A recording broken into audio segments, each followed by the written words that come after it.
turn it over to Laura Sellers. She is our VBR 2020 past chair. Laura, welcome. Thank you, Erica. So welcome everyone. I am going to preface this by saying they just started construction on the outside of our building.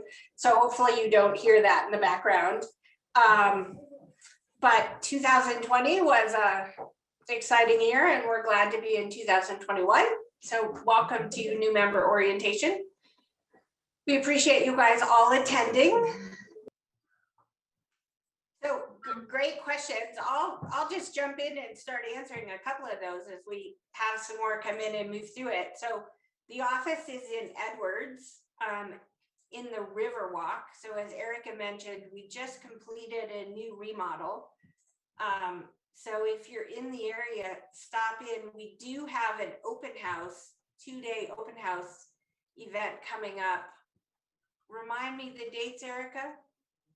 It is June 3rd and 4th.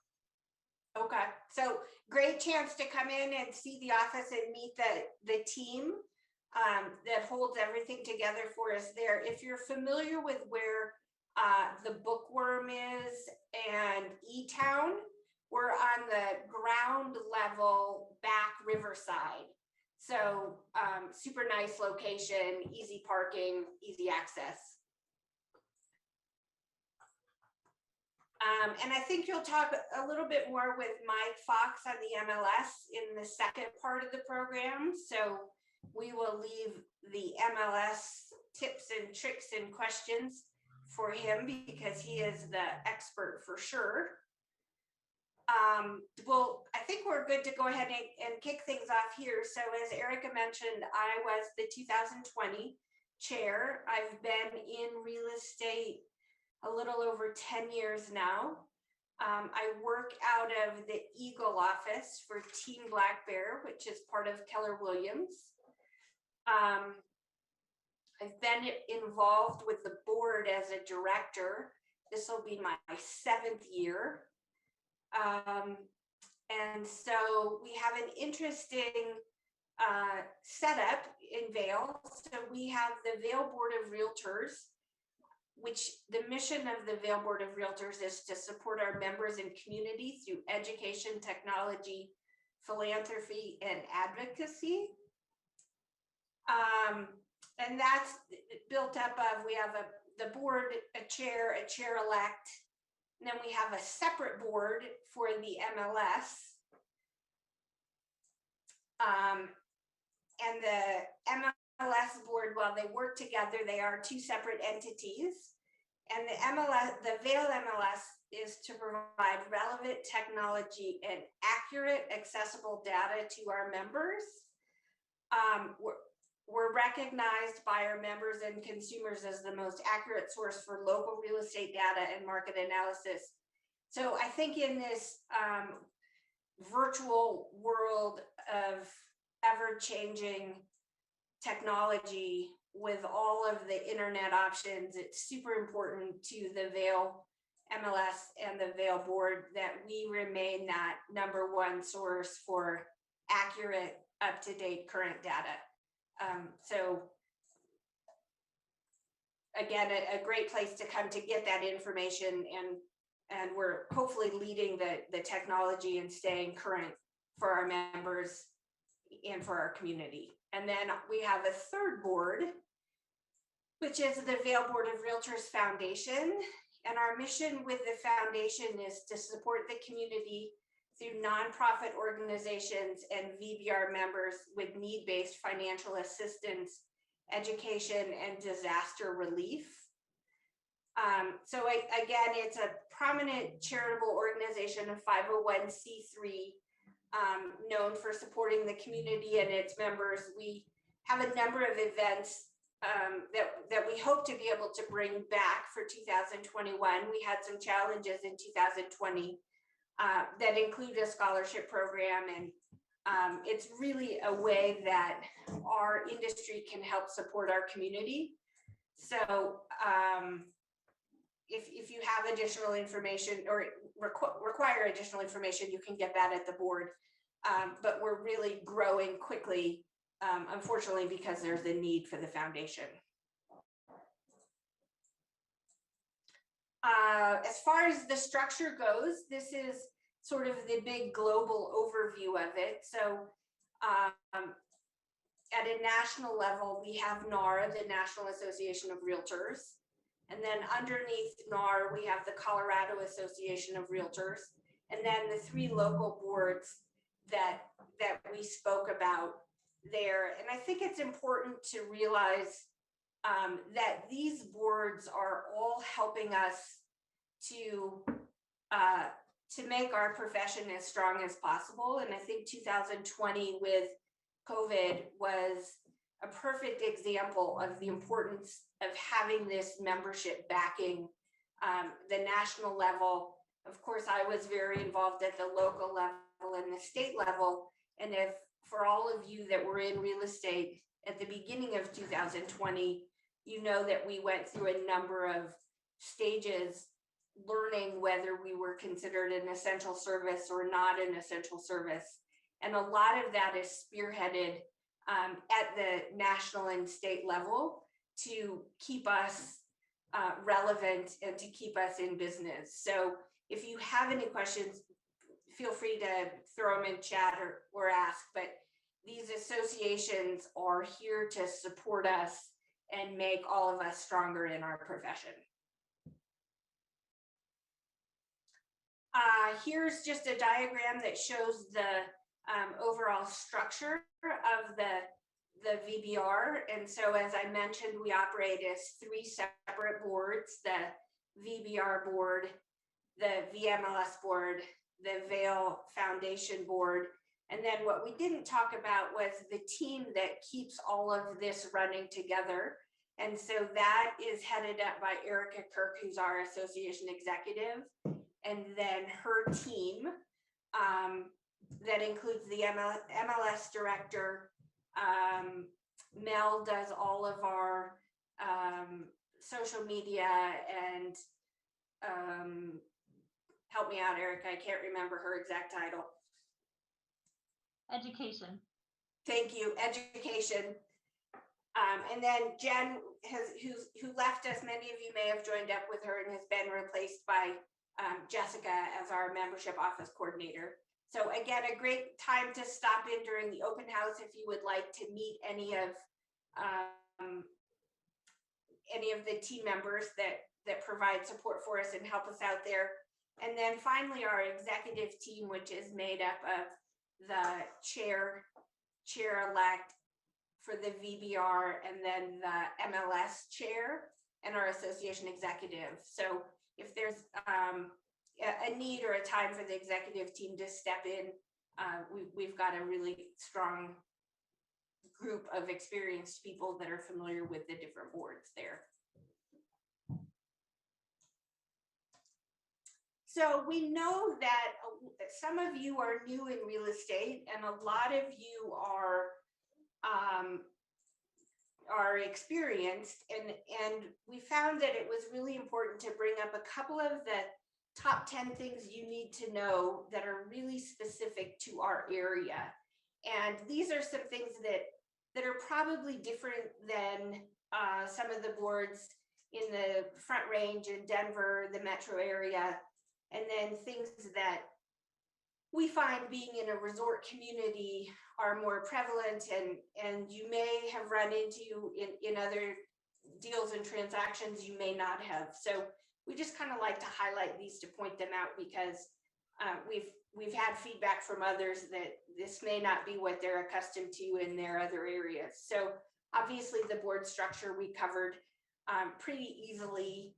I think under current issues, you know, the main issue is this year is COVID and being careful on how we deal with that. So there's a number of different municipalities and you need to follow each rules. We're somewhat fortunate that most of our business for the Vail Board of Realtors operates within Eagle County. So we were somewhat lucky in regards to having to only keep track of one county's rules and regulations, whereas I know There's other boards that encompass multiple counties, and then you need to be careful that you're following all of those. So I would say the biggest current issues, which are ever changing, we're in Eagle County right now on day 2, I believe, of optional masks if you've been vaccinated. So it's a very different look when you go into businesses and whatnot.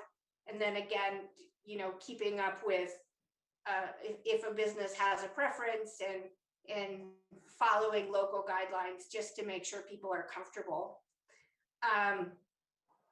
As far as contracts go up here, one of the things that we see in the resort communities is the personal property addendum. So a lot of the properties are being sold fully furnished or partially furnished, and the difference that is going to make when you're getting financing or if you're negotiating either for the furniture to stay or perhaps you're negotiating for the furniture to not be there when your clients move in.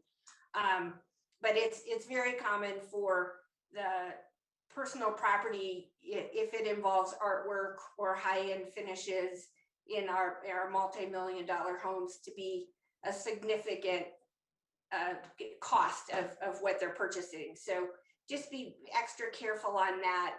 Obviously, title work, that's important throughout the entire state. The HOAs here in the Valley, we just have an awful lot of them, often more than one HOA. So again, it's if you're coming from outside the area, make sure that you're familiar with the different HOAs and practices there. Short-term rentals, another hot topic that we went through during COVID. So this is sort of an ever-evolving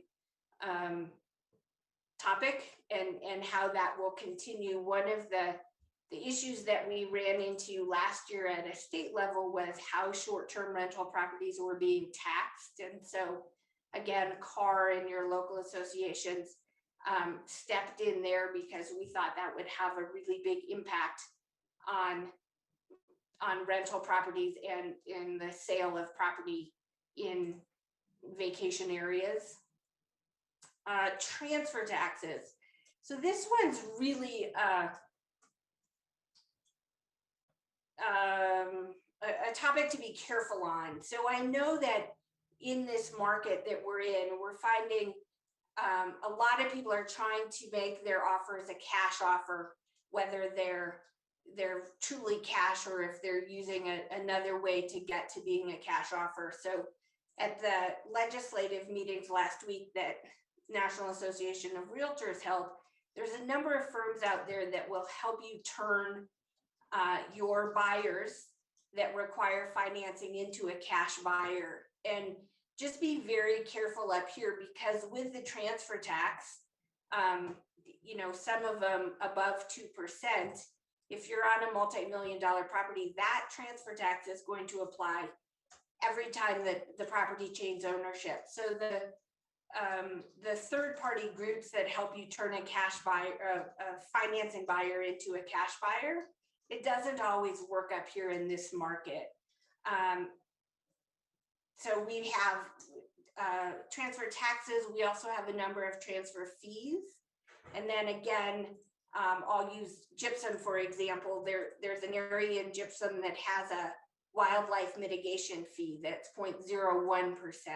So you just need to, title companies are a great resource for helping you, but you just want to make sure that you're familiar with all the different transfer taxes and the transfer fees in addition to the taxes that are in the Valley, and they change often.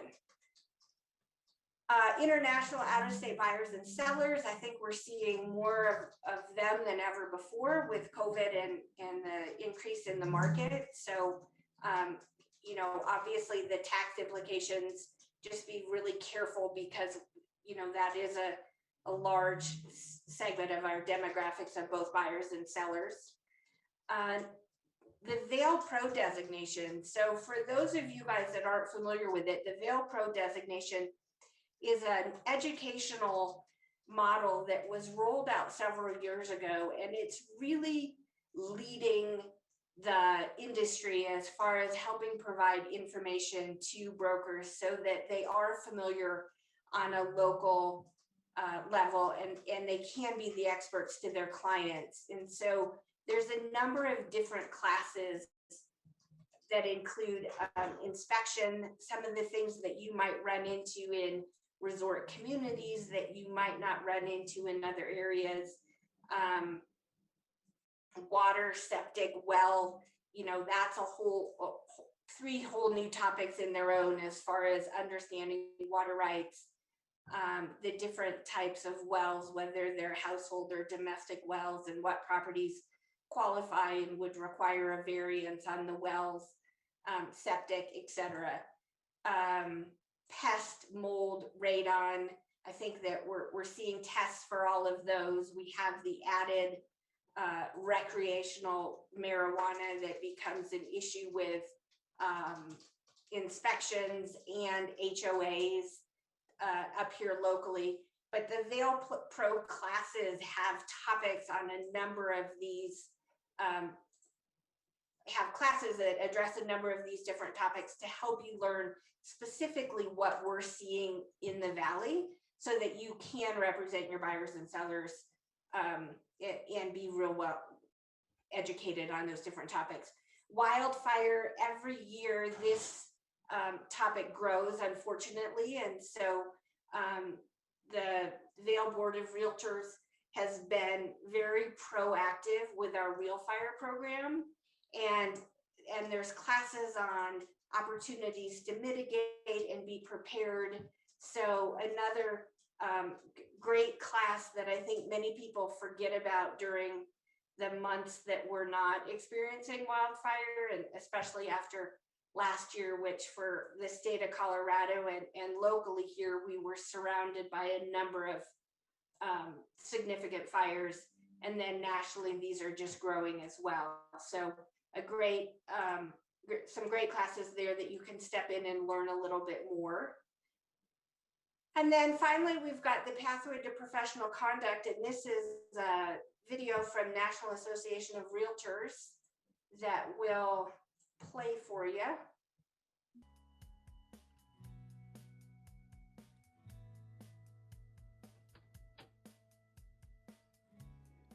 Professionalism, to me, in one word, is respect. It has to do with how you carry yourself, what individuals see on the outside, the way that you treat others, whether it's a client, a customer, or another realtor professional. We're part of an organization that is generally considered very professional. However, when someone else or yourself does something that could be deemed unprofessional, it really impacts the public perception of all of us.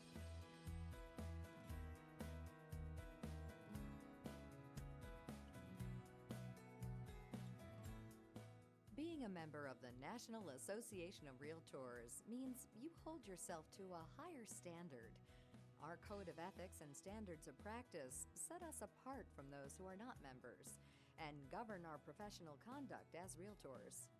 But beyond those standards are additional issues of courtesy and etiquette you should know when dealing with properties, clients, customers, and fellow realtors.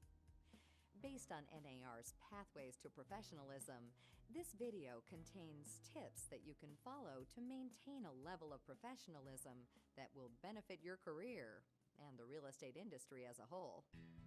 Let's begin with 6 timeless tips. Professionalism begins with our first tip, the golden rule. Do unto others as you would have them do unto you. Number 2, show courtesy and respect to everyone. 3, communicate with all parties in a timely fashion. 4, present a professional appearance at all times. Dress appropriately and make sure your car is clean and uncluttered. 5, be aware of and meet all deadlines.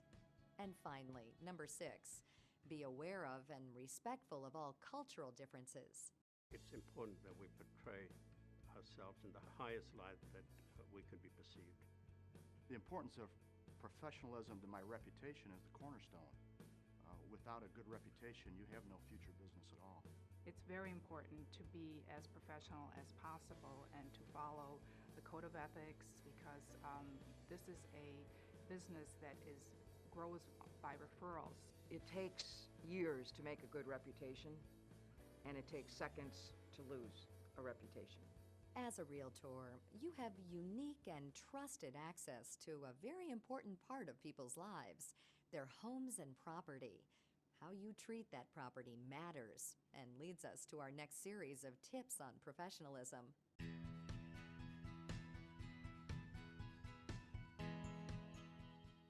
When showing a property, remember, you need to be responsible for everyone you allow to enter the listed property. Keep all members of the group together when showing property. Never give anyone unaccompanied access to listed property without permission. Enter property only with permission, even if you have a key from a lockbox. Leave the property as you found it. Lights, heating, cooling, drapes, and so forth when the occupant is absent. Contact the listing broker immediately if you think something is amiss with a property, for instance, vandalism. Be considerate of the seller's property. Do not allow anyone to eat, drink, smoke, dispose of trash, use bathing or sleeping facilities, or bring pets without permission. Use sidewalks and walkways to avoid damaging landscaping or tracking in debris. And of course, take off your shoes and boots inside the property if the weather's bad. Although most properties you show are likely to be unoccupied at the time, occasionally the owner may be there during the showing. In that situation, follow these 5 tips to avoid awkward situations. Always ring the doorbell or knock and announce yourself loudly before entering the home and before entering any closed room. When entering a property, ensure that unexpected situations, such as pets, are handled appropriately. Ask permission before using the telephone or bathroom.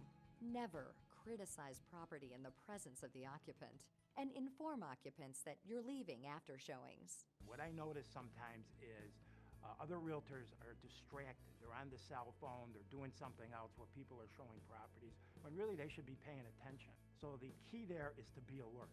Be alert of your surroundings. Try to find out as much as you can about the property ahead of time and try to foresee any problems that might arise. I look at it like I am the protector in that home. It's key, it's critical that I'm always with the clients and that I'm making sure that absolutely everything remains exactly the same as when I found it. Real estate is a reputation business. What you do today affects your reputation and business for years to come.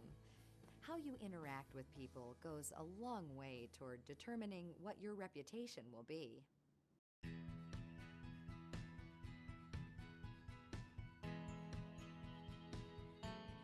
Here's some tips to follow when working with your clients and the public in general. Identify your realtor and professional status.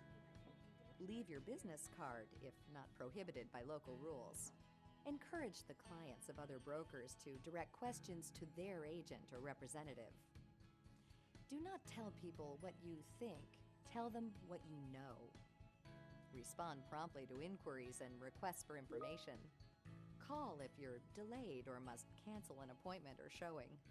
Promptly explain the situation to the listing broker or the occupant if a prospective buyer decides not to view an occupied home. Communicate clearly.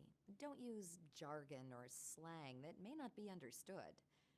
Schedule appointments and showings as far in advance as possible. And finally, promise only what you can deliver and keep your promises. We have to be very careful when we're out there. The image that we present to the public, it has to be all about professionalism. What people see of you is how they perceive you. The consumer is going to gravitate towards the person that is the trusted advisor, that is the one that's taking care of their needs, and that level of professionalism is a big part of that. Your reputation is also at stake when you're dealing with your peers. Acting professionally when working with other realtors can help create the right environment for everyone involved in the transaction, resulting in a mutually respectful and successful process.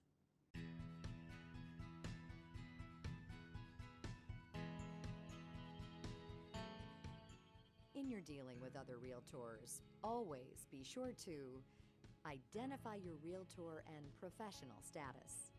Promptly and courteously respond to other agents' calls, faxes, and emails. Be aware that large electronic files with attachments or lengthy faxes may be a burden on recipients. Notify the listing broker if there appears to be inaccurate information on the listing. Share important information about a property, including the presence of pets, security systems, and whether sellers will be present during the showing. Show courtesy, trust, and respect to other real estate professionals. Avoid the inappropriate use of endearments or other denigrating language. Do not prospect at other realtors' open houses or similar events. And after a showing, return keys promptly, or carefully replace them in the lockbox.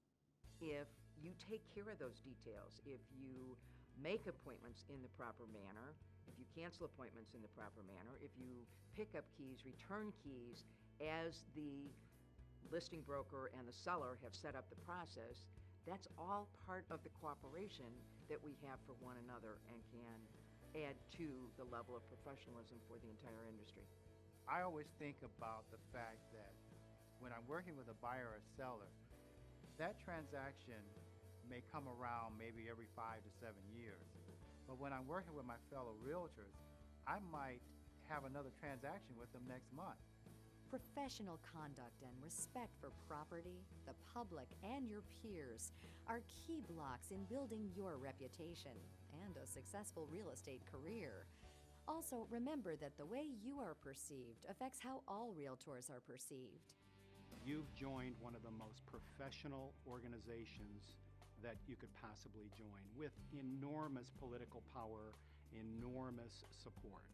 Being in that organization requires that you take the responsibility to act professionally. We have that high standards of how we conduct ourselves, and it becomes habit, then every day you're earning the reputation and earning the credibility that you have as a realtor. Thank you for taking the time to watch this presentation. Together, so probably some good reminders on, I think we're a profession that's easily targeted for lack of professionalism. So, do everything you can to make us look as professional as possible for both you and your clients. And then RPAC, this is again, for those of you that are new, RPAC is the Realtor Political Action Campaign, and the National Association of Realtors just wrapped up their legislative meetings last week, which were virtual this year, which is a little bit unfortunate because it's not quite the same. But the value of RPAC is so great, and the needs of it, if you can donate even a little bit. So we have some major investors, as you see on the screen here, and RPAC, in my career, has never been more important than it was last year. So again, I'm going to take us back to keeping the real estate industry relevant during a pandemic.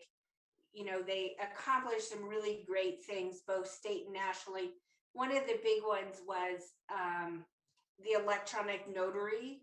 So during the height of the pandemic, being able to get your clients to a comfort level that they could continue to close on their property, again, both at the state level and a national level, they worked really hard to be able to keep real estate brokers showing property, allow appraisers and inspectors into properties, keeping both buyers and sellers protected during this time. So there's an amazing amount of work that gets done behind the scenes with RPAC, and it's important. Some other really key issues were, as I mentioned, taxing short-term rentals as a residential versus a commercial rate, protecting the 1031 exchange, working on keeping the mortgage deductions relevant.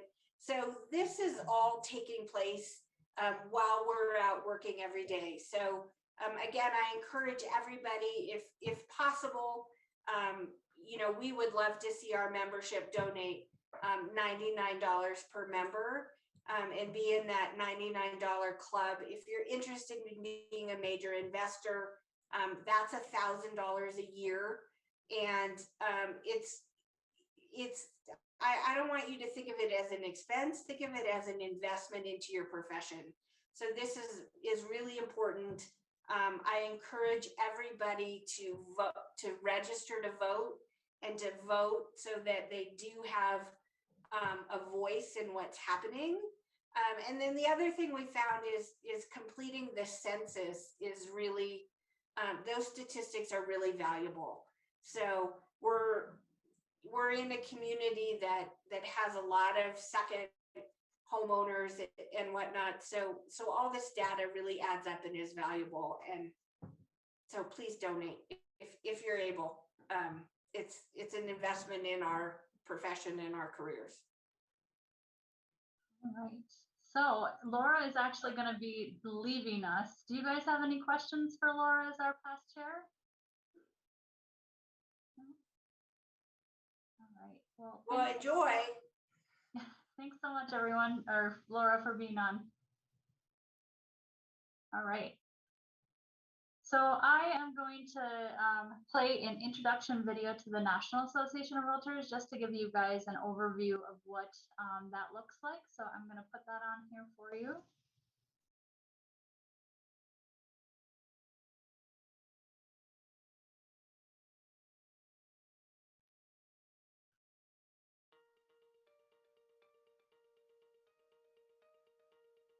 Congratulations on joining the National Association of Realtors. I'm Charlie Oppler, your 2021 NAR President, and I'm pleased to welcome you into our Realtor family. Whether your focus is on residential or commercial real estate, your NAR membership will let you access a wide range of benefits to help your business succeed. Over the next few minutes, you're going to learn more about these benefits and how you can connect and network with more than 1.4 million realtors around the world who make up our global brand. You'll also learn about our highly successful consumer ad campaign, That's Who We Are. It's designed to instill pride in our everyday actions for all the ways realtors go above and beyond to improve the lives of clients, consumers, and communities. In short, it's a rallying cry for all of us to own our stories. You all have stories too. They're being written each day in the work you do for your clients and your communities. I look forward to seeing you and your business improve communities throughout the country. Together, we'll make the world a better place because that's just who we are. When you joined your local Realtor Association, you also became a member of your state and national Realtor organization. This unique three-way member agreement gives access to a wide array of benefits, networks, real estate market data, and exclusive discounts.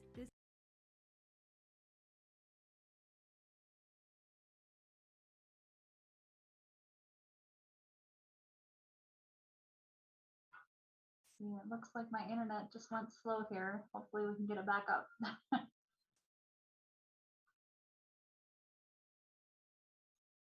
Designed to help you save money and succeed. You're also now a part of a distinct group, as only members of the National Association of Realtors can call themselves a realtor. Throughout this video, you will learn about programs and resources that are available to you as an NAR member. You can find additional details at www.nar.realtor/newmember. This is also where you will create an account with your NRDS member number. As a member of the National Association of Realtors, you've earned the right to leverage our $5 billion brand to show consumers what distinguishes realtors from non-member real estate practitioners. The Realtor Code of Ethics is the cornerstone of your membership because it defines the way realtors interact with clients, the public, and each other. Our consumer advertising campaign, That's Who We Are, further defines and distinguishes the Realtor brand. and features customizable assets to help you build your business. Surveys show it's working. 80% of consumers said the campaign has made them more likely to use a realtor in the future. I think we finally found a way to show everybody else what we have known for a long time, that realtors are outstanding citizens. They care about their communities, they care about their schools, they care about housing, and that you have to care about everything if you're a realtor, because people don't buy homes, they buy communities at the end of the day. Grow your business with exceptional education from the Center for Realtor Development, an online platform dedicated to career advancement and specialized credentials. It offers live, instructor-led, and self-paced online courses, leading to NAR's official family of designations and certifications. NAR's commitment to excellence is an award-winning, web-based program that gives members a voluntary pathway to the highest level of professionalism in 10 key areas. Those who complete the program become endorsed by NAR as a realtor, who holds his or herself to the highest professional standard. It's a lifelong journey to professional growth that truly distinguishes who we are.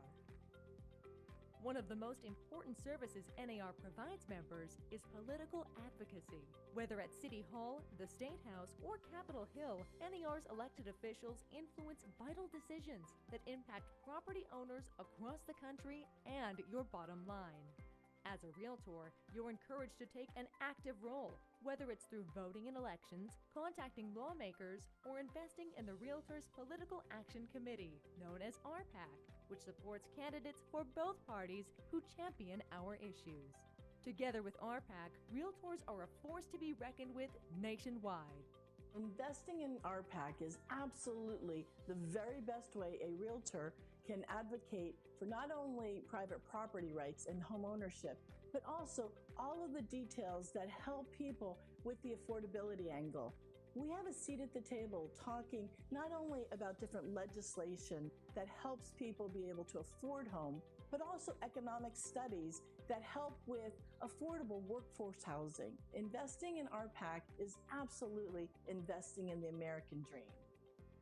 If your business is commercial real estate, land, or property management, NAR has the resources to help your business thrive. We know that commercial real estate is vital to creating jobs, which drives home ownership. That's why commercial is an integrated focus of the organization. Sales rising 6.85 million home sales at an annualized pace, and this are a sizable gain. And if this momentum keeps up, we will soon reach a record high annual tally in home sales as we go into 2021.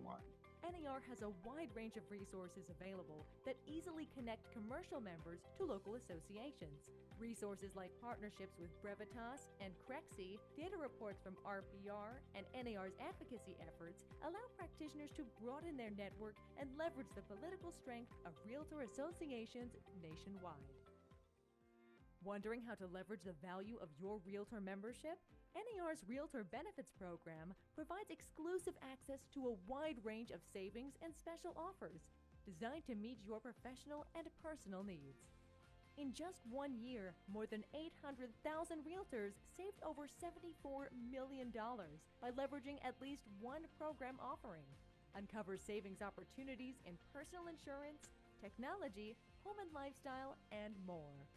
One key resource that may be especially beneficial to you as a new NAR member is NAR's Realtors Insurance Place. NAR's Realtors Insurance Place provides options for you and your family, including exclusive health, dental, vision, pet, and life insurance coverage, plus telemedicine and a variety of wellness solutions, all with unique benefits for NAR members. The National Association of Realtors is the industry leader for research, data, and statistics. As a member, you have real-time access to this powerful data to inform your clients and improve your business. Access to networking opportunities is another key part of your NAR membership. Make it a priority to join your colleagues at an NAR event this year, including the legislative meetings and Trade Expo. Check out our website for a list of events. Realtors share a commitment to do their part to improve cities and communities across the country. Each year, Realtor Magazine's Good Neighbor Awards recognizes realtors who make an extraordinary commitment to helping others through volunteer work. 5 winners are recognized annually during the Realtors Conference and Expo and receive $10,000 grants to benefit their charities. The Realtors Relief Foundation is a 501c3 and charitable organization established by NAR 20 years ago. 100% of donations go directly to victims and families with housing-related needs caused by disasters. NAR's member support team provides realtors and association staff with useful information about association activities, resources, and industry research to help you succeed. You can reach member support by email, web chat, Facebook, and Twitter. To learn more about member support and the resources mentioned in this video, visit www.nar.realtor/newmember.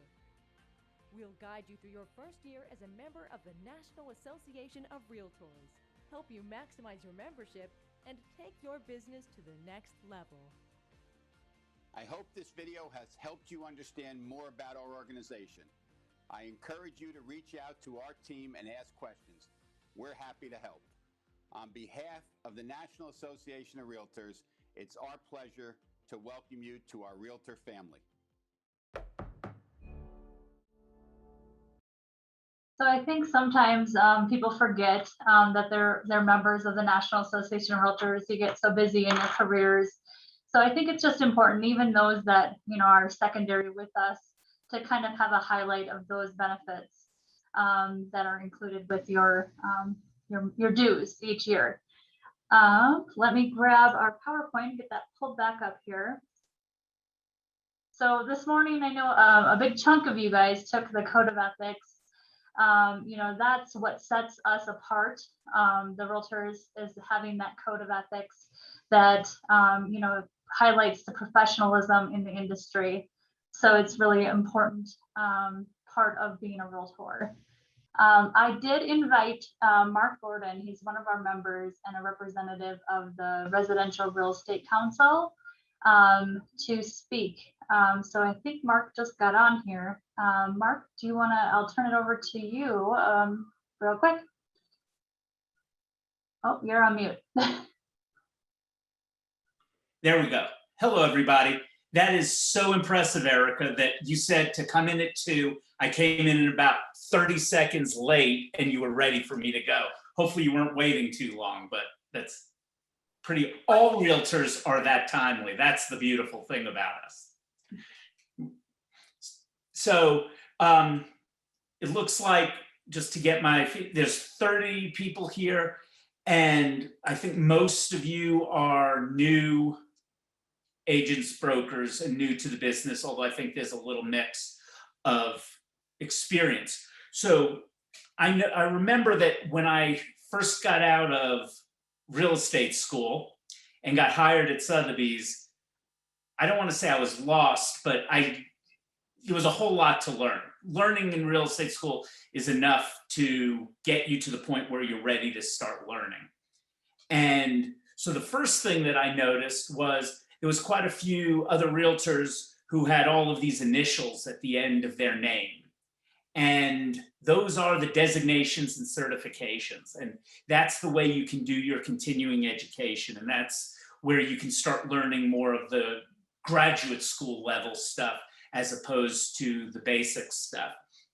And also, it's obviously, there's a lot of classes, and that's a more formal way of learning than just on-the-job training, which is also effective. It's a combination.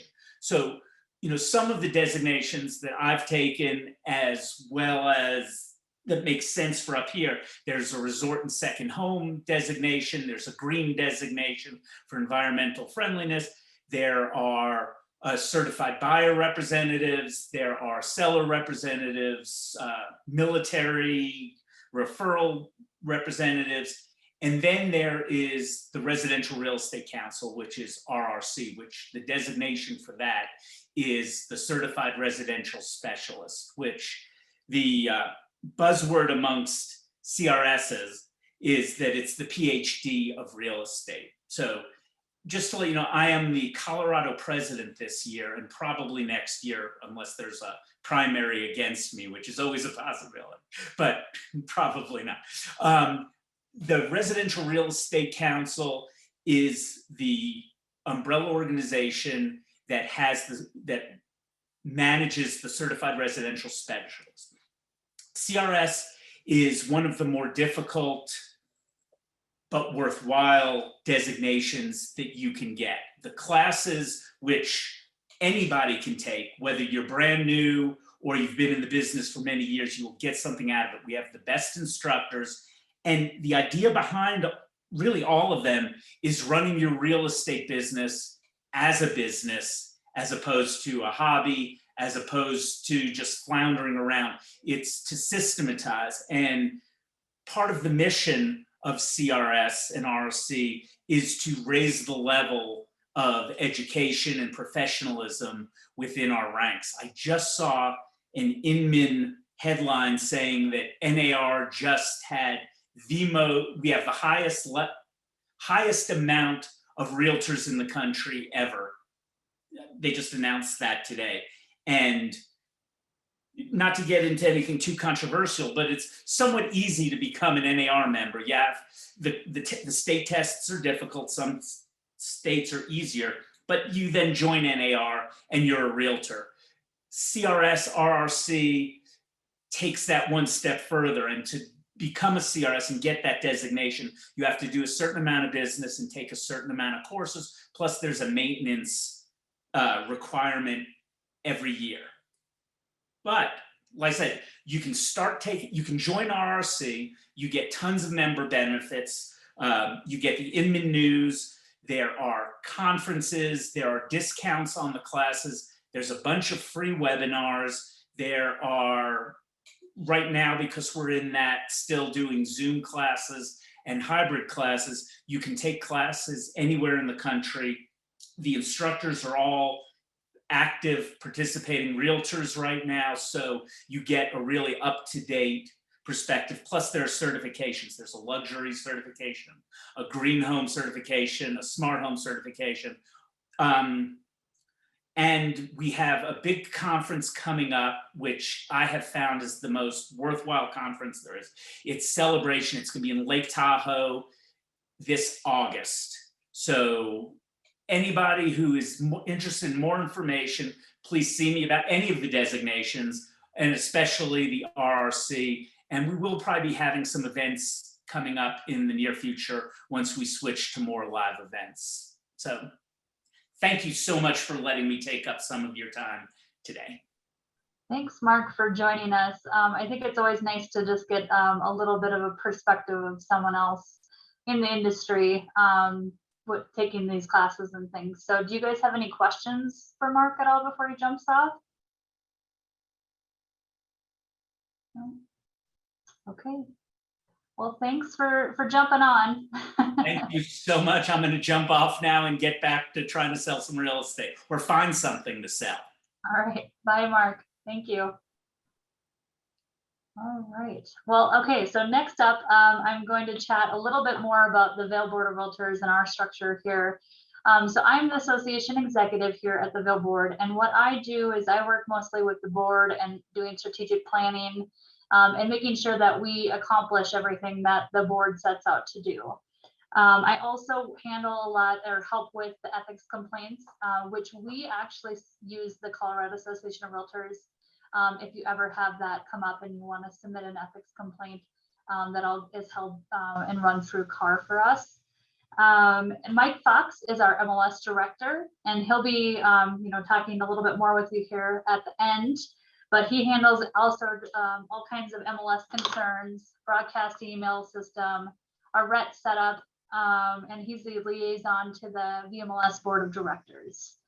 Mel McKinney is our education and marketing manager. She's in charge of setting up all of our communications that go out to our members. She's also handles our PR committee, our education committee, and she sets up all of our classes. So if you ever have any questions, she's a great resource for that. Jessica Cliver is our new person. And Jessica, do you mind if you're on, just turn on your camera so everyone can see you, because you're our new person to the team. So there's Jessica. If you guys have any sort of membership questions, she's your resource to reach out to. She helps you guys get on board, any sort of changes in your profiles or billing questions. Jessica can help you handle those. So just so you know kind of who my whole team is here. You know, any sort of organization has bylaws and structure. And for us, I took our bylaws and I broke them down into kind of things that are more important for you to know as a new member. So the one thing that I wanted to share is, obviously, I think some of you might know, but the trademark term that you get to use as a member is a realtor. You know, sometimes people say that term wrong, and I hear that sometimes I say it wrong because of my Minnesota accent, but it's realtor. So make sure that you guys know that. Let's see. The other big thing with being a member is that you guys follow a strict code of ethics, and that's part of our bylaws. I'm gonna move this down here. I can't see the screen. The different types of membership that we have are either you're a primary member or a secondary member. We get lots of questions on this, so that's why I like to talk about it in new member orientation. It's not really there's not really a big difference, other than the fact that if you're primary, it just means that you only are a member of the Vail Board of Realtors. If you're secondary, that just means that you're part of another association that you set up as your primary. So it just means that you're part of another association. So it's not really as big of a deal as some people think. If you are switching companies, another big thing to know, you have 30 days to let us know where you're going so that we can update that information. Most of the time, 30 days is, it never takes that long. We usually hear pretty quickly. But just know that you have 30 days to figure out, you know, what company, if you're switching companies, and to let us know that information. Another big thing is ethics is required to be taken every 3 years. So for those that are coming in brand new, you guys would have taken it already, and then you'd be following into another cycle. And Mel will cover that more when she comes up and talks about education, so I'll let her cover that. Any types of ethics complaints, like I said, are submitted through the Colorado Association of Realtors if you ever run into a situation with that. Our dues are paid annually, and they're sent out in November and due January 1st. That's always something that you don't really think about when you come in new, so it's good for you to know that information. And then our board of directors is actually elected to serve their terms, and this happens at our fall general membership meeting. So that's just something to know as well. And then I just really quickly wanted to cover some of the key National Association of Realtor benefits that you guys get. You get to use that Realtor brand with being a member. Consumer, they also have the consumer facing That's Who We Are campaign. How many of you guys have seen that? Do you guys like it? Got some hands in the air. Seems it's pretty good. I'm happy. You know, I've seen their campaigns before, so it's kind of fun seeing this different campaign that's been successful. They have different conferences. There's also savings with Dell, DocuSign, GE Appliance, and those are really nice to have if you ever need any sort of discounts. With the Colorado Association of Realtors, I just wanted to cover a couple of their benefits too to be mindful of. The legal hotline is available to you guys if you ever have any legal questions. Scott Peterson is the general counsel for the Colorado Association of Realtors, but there's a team there that will answer questions, but that all has to go through your managing broker. So if you ever have any sort of legal questions, this is a great benefit that you guys should use and work with your managing broker to submit the legal question through the CAR hotline. They also have a lot of networking opportunities, mediation and arbitration services, And then the CTM contract software, they have a discount through that. Most people in Colorado use that for their contracts. Another thing that's kind of newer is the Alpine Association benefit, which is their healthcare benefit program. That's through CAR as well. So if you guys need any sort of information on that, it's a great program where you buy into, basically you buy into insurance rather than buying in monthly. So if you need information on that, that's on the website as well. As a member, you guys would have gotten 2 member IDs. One of those was to log into the MLS. The other is to log into our main website to sign up for classes and events. And I wanted to let you guys know that we are in the process of updating our membership database. So with that change, you guys it'll be a lot easier to log in and get signed up for classes and things like that. But in the upcoming weeks, you guys will see a little bit different of a platform, but it will be a lot easier to use. So that's exciting.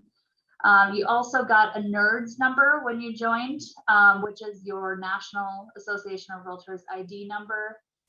If you ever need that, feel free to reach out and let us know. You usually need that when your insurance, they ask you for that number. So feel free to call if you need it. New member resource kit, we send that out after this program. It has links to everything that we've covered, because we know that this is a lot of information kind of given to you with National Association of Realtors, CAR, and everything.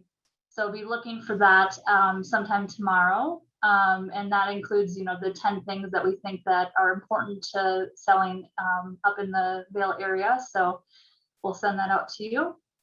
Another couple quick things that I wanted to cover that we have as benefits this year is that we are providing all of our education for free to all of our VBR members. So this is a great chance to take those CRS classes that usually cost $150 or more. The Resort and Second Home Specialist, that's another one that's really a good class too. So take advantage of these free classes this year. We don't know if they'll be doing it next year, so it's a good time to take classes. Another really cool benefit that we have going on is our Welcome Home Bag program. We started this, gosh, it was the beginning of 2020. It's just basically it's a bag that has a picnic blanket, some cups, and you guys can pick it up once you have a closing to welcome people to the community. You just let us know ahead of time. It's nice. Just send us an email saying that you want to pick up a bag. We'll just have you put in the address of the property that you are picking it up for. And it's just a really cool way to, say, hey, welcome to the community. They might be able to use this at some of our fun events this summer and have a picnic. And it's just kind of cool. So I'm hoping, as long as COVID happened last year, that I get to see these bags out and about in the community, because that would be really fun. But committees, we have a few different committees. Education committee, they're all on the screen. This is a great way for you guys to get to know other realtors in the community. Big projects that we work on or have worked on with committees are setting up the Vail Pro designation. That was something that our education committee ran with. Our membership committee also set up an honorary life member program, which was really cool. So anyone that's a member of the VBR for more than 30 years, they don't have to pay dues anymore. So that was something that we thought was really important. And it's outside of the emeritus status that NAR does. So that's kind of a neat program. So I'm Mel McKinney. I am Education and Marketing Manager. Can you all see my screen? Just want to make sure before I start continuing. Yep. Awesome. Cool. All right. So communications. Our website, vbr.net, is your main go-to for anything that's going on with the board. We'll also share information from NAR and CAR on there as well, and Dora. Our broadcast email system, Mike Fox, our MLS director, will go into that a little bit more. But that is sort of an in-house system that you can use to send information on open houses, new listings, just general news to fellow subscribers. And of course, you can also subscribe to it to get their news. We are on the big four social media networks, Facebook, Twitter, Instagram, and LinkedIn, really more on Facebook and Instagram, but try to utilize all of them. Constant contact is how we send out our newsletters. We send out our newsletters on Monday, but sometimes we'll also send out emails with upcoming classes, important information that may come from CAR or from the state that we feel that you need to know. And sometimes we'll do a safety alert. Something's brought to our attention, so we might do a special message for that. And then our MLS message board, obviously through the MLS, and Mike will touch on that a little bit more. Going into the basics of education, there are some classes that you all are required to take. The Colorado Real Estate Commission, or the CREC, some people call it the ACU, which is short for Annual Commission Update, if you ever see that. That's required every year after your first year. So when you're going into your first year after being licensed with the state, if you're new, just make sure to keep an eye out for that and take those classes every year. NAR Ethics, I saw some of you in the class this morning. The good news is that when you're new, you do have to take the 4-credit class, but going forward, it'll be 2.5 CE hours. Most of our classes are 4. Every once in a while we have 3. You know, as Charity mentioned this morning, the instructor, she taught one that was 6 hours. It's really up to you how many hours you want to take, but you are only required to take 2.5, and that can be online through an online provider like BanEd or the CE Shop, and NAR also has some options on their site, some with credit and some without. You have a 3-year license cycle, and there are 24 credits that are required in the cycle. And that the good news is that includes your CREC annual update, and it can also include your ethics class too. And then throughout the year, we do other classes. We do realtor safety. Mark spoke to some of our designations, the CRS mostly, but we try to do at least 2 CRS classes per year. We also do, it's called the RSPS, which is Resort and Second Home Property.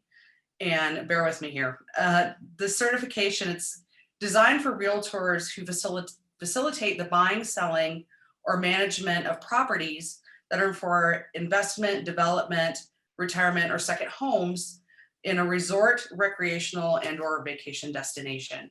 So sounds like the Bell Valley.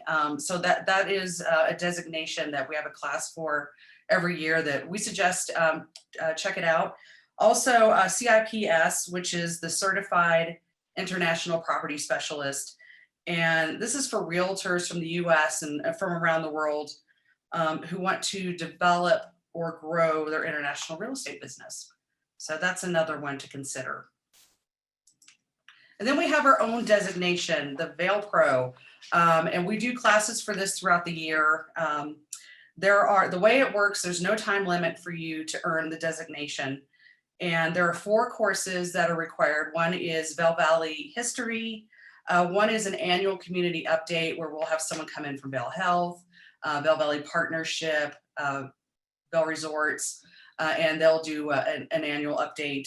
We do one with schools and education so that you all know what's going on with the school district and some of the private schools. If you have clients with children, that you can pass on information to them. And then we also have a Real Fire, which I will go into in a second. There are a lot of electives that you can take with it, including the CRS and the RSPS, and also energy efficiency, renewable energy, that's one. Appraisal, lending, and affordable housing. There's title and survey. There's all sorts of interesting courses. So I suggest checking out our calendar. We do have some of them coming up this year. And as I mentioned, Real Fire, this is a program that we created along with Eagle County. Obviously, wildfire prevention and education is pretty crucial in this area. And every year we do a free class. Sometimes it's a lunch and learn. This year it will be online on June 7th. And it's for you all to learn about the program, how it can benefit your clients, how it could benefit you also as a homeowner. The way the program works is Eagle County residents can go online and apply for an expert to come out to the property and do a free property assessment. So that assessment may include moving firewood away from your house, cutting back brush or trees. And again, they go online, they can apply, and they can have someone come out for free. And something that's also new with the county is if you do some of that mitigation work on your property, there is an opportunity for grant funding to help cover those costs. So just one important reminder involving education. Just make sure that you hang on to those certificates. If you take a class through us, we do hang on 2 copies of the certificates. Sometimes things happen.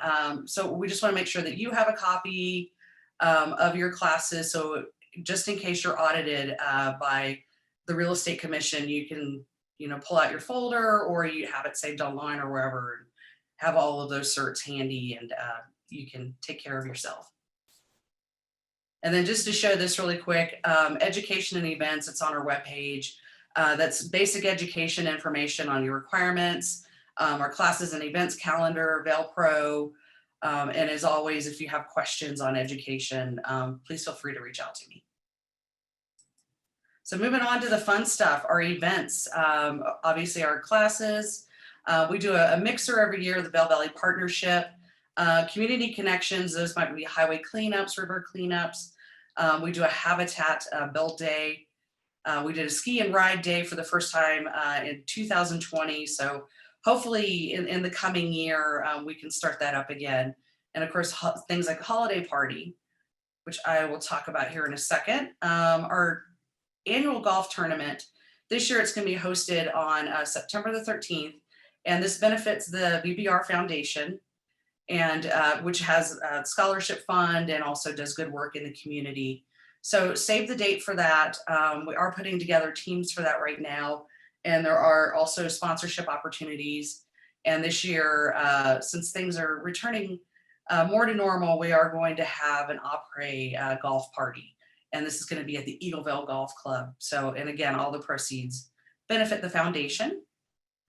General membership meetings, we just had one in April. We have another one scheduled for October 12th. That'll be at the Westin. And your nerdy best friend is going to be our featured speaker. And she's going to talk about like tech tips, technology help for you, but she makes it interesting and engaging and funny. So save that date. Events, we have a business and affiliate expo. Last year we did that online. You can see some of the graphics below. We're going to do it again in person this year, and it's going to be July 29th. Still in the planning stages. Hopefully we can have 30 to 40 of our affiliates there on site and possibly do a picnic style. It's again still in the planning stages, but it's an opportunity for you to come out, grab a bite to eat, and meet our affiliate members and learn more about how they can benefit you and your clients. And our annual installation celebration, that is generally in October or November. Each year it's dinner and drinks. We install our incoming board members, celebrate the prior year, all of our volunteer board members and committee members. And we also announce the Realtor and Affiliate of the Year. And this year we announced the Joe Brown Award. It had been a few years. Bev Trout, one of our managing brokers, was recognized for her work in the community, both with the Vbr Foundation and with the board itself. And then we also recognize some of our Bell Pro graduates. And it's, when it's in person, I think it's 20 per person, and it does benefit the foundation. And as I mentioned, our Habitat Build Day, didn't get to do that last year. We do plan to do it this year. It may be one year we planted shrubs and trees and plants, and the next year we framed out garages. So every year it's a different thing, and it's a lot of fun to do. It's fun to get a little dirt under your nails. And then our holiday party, this is in early December. This is strictly a fundraiser for the annual academic scholarship.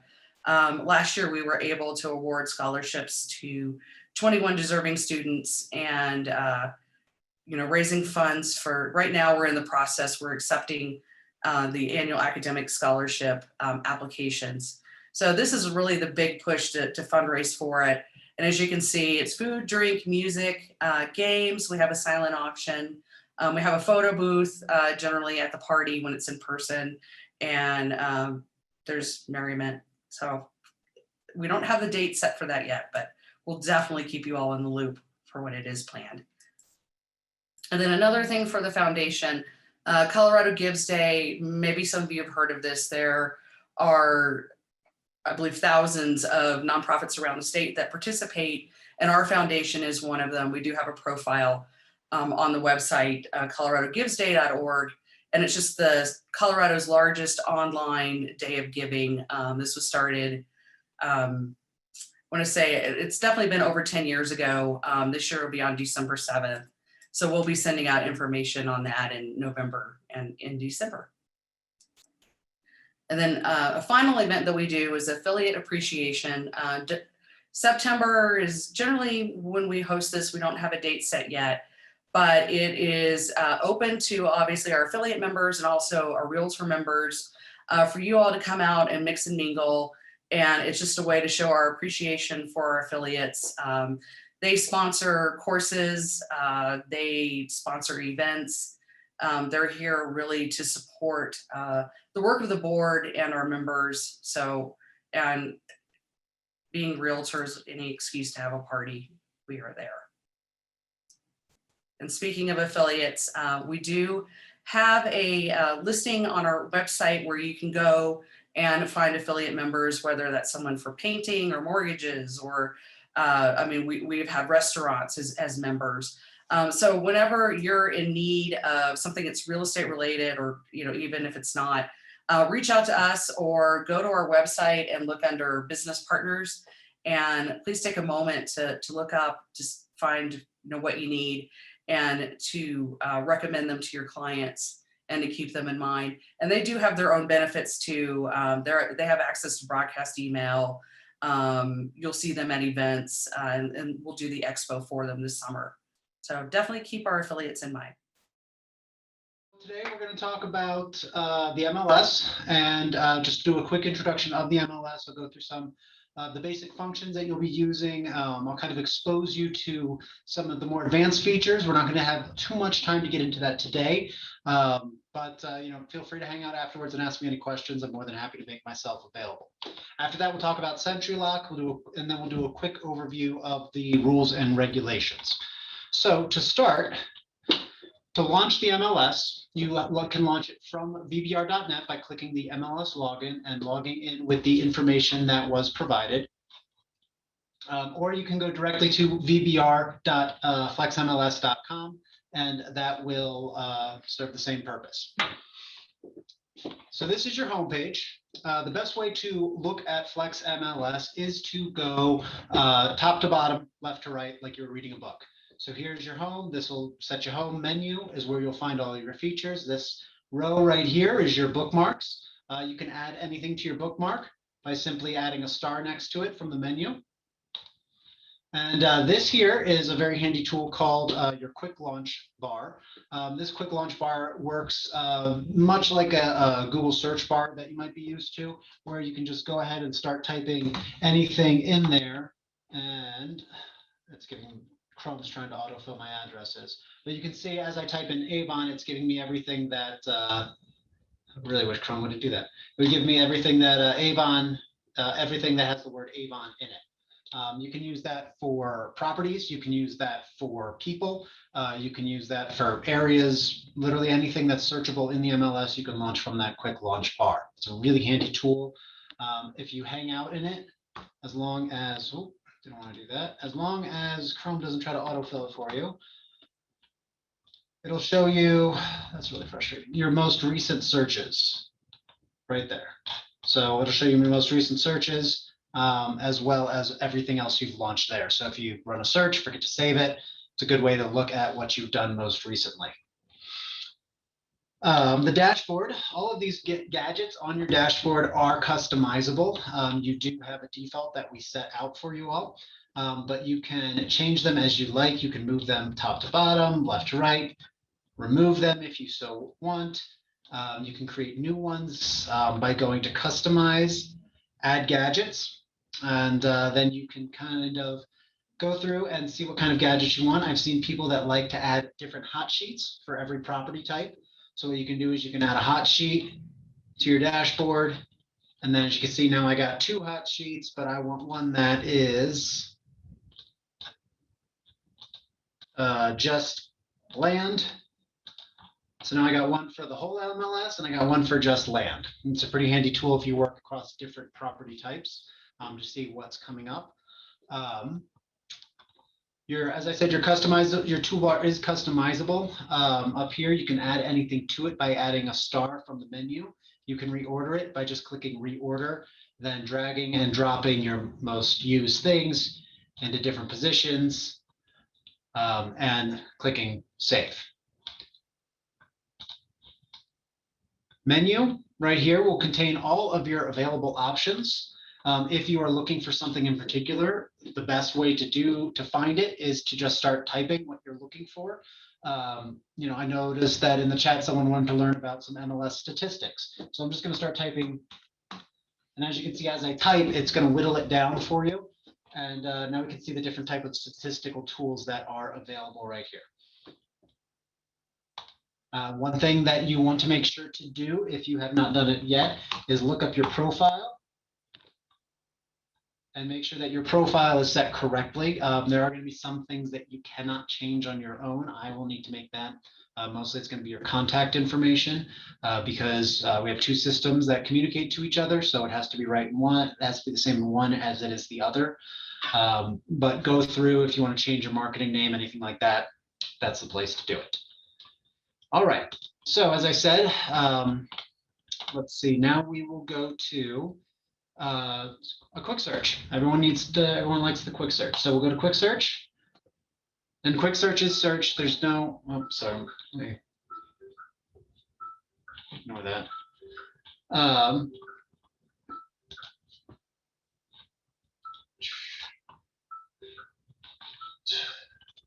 Sorry, I did not put my phone on silent and someone is trying to get a hold of me.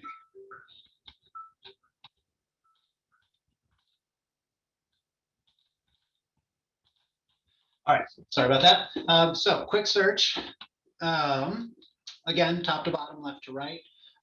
It's going to default to residential, and you can change your property types by selecting this down arrow here. We do have residential, land, commercial sale, commercial lease, partial ownership, parking, and rental, as well as multi-property search. And then, report generation is one I created for different types of reports. You can create your own custom searches. It'll load in there for you. So let's just do a quick search. Let's go at the area of East Vale. You can, anything that's searchable, any field in the MLS is searchable from the quick search. If you don't see the field that you're looking for, you can go to add a field to the search and just start typing in what you're looking for. So let's say we really want something that has short-term rentals. As you can see, I start typing short-term after the 3rd character. It'll start giving me everything that has the SHO in it. And then I can select short-term rentals permitted. I want everything that has short-term rentals, and then it adds it to my search. You can take out any of the default search parameters by just selecting X.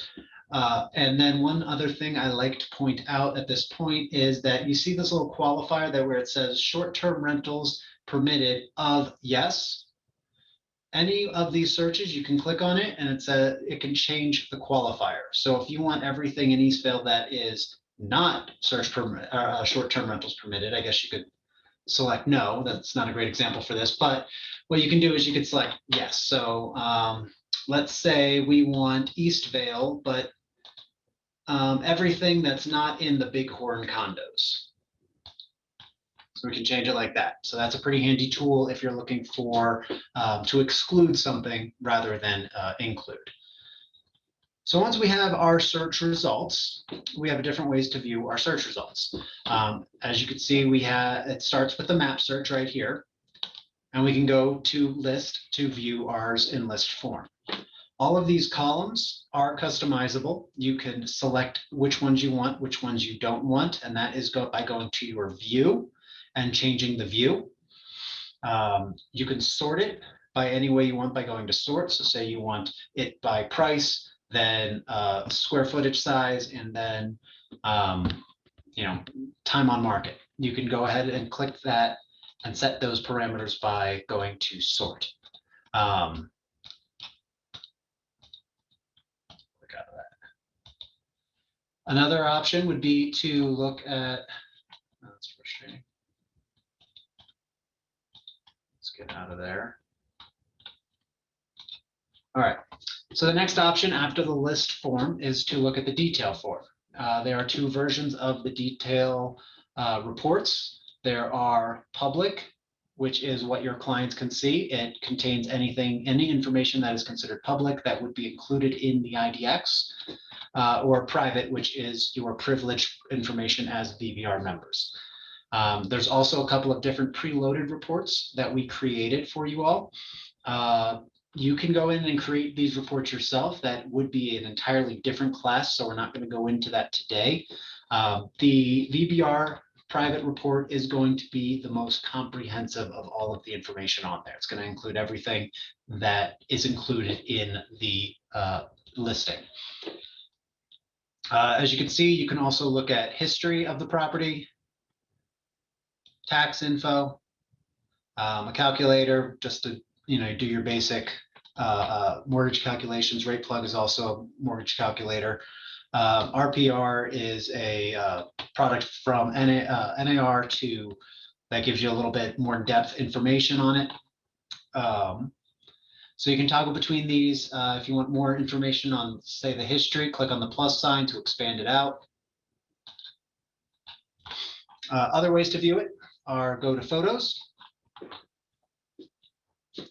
And you can see the photo carousel comes in. You can toggle the photos. There's no limit to the amount of photos you can add. You can add, you have to have a minimum of one, but you can add as many as you would like. And there's no limit to the size of the photos. So better quality, the better. If you add, let's see if any of these have any virtual media. If you have any virtual media, like a Matterport or a virtual tour, that will be embedded into the carousel. You can also look at the map, see the photos on the map. This is a nice little tool, Compare. It gives you statistics, some general overview, high, median, lows of the different results in your search. So comparison statistics will take the highlighted listing and compare it against the others in the search. Search statistics will take everything in your search and give you a nice basic overview of those items. So say you want information on everything that closed in the past year of Eagle Vale. Let's go ahead and change our status from active to closed.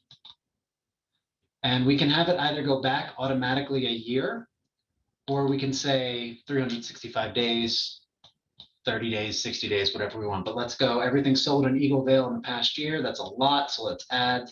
Let's compare condos sold in Eagle Vale over the past year. And we just jump over to compare, search statistics, and we get a nice little summary of what's going on in Eagle Vale. Obviously, we're comparing one-bedroom condos to well, looks like our average condo bedroom is 1.3 or 1.8. So yeah, kind of give you an overview of that. So that's a really nice way to get some quick statistics. Another good way to get some quick statistics is your market summary. I have it posted up here, but you can also go to menu, market summary, And what this does will give you some nice overview statistics of the area of your selection. You change the area by going to customize, new location, and then you can type in any area that you want. It's going to give you some prompts, but you can East. As you see, as I'm typing Eastvale, it gives me the area of Eastvale.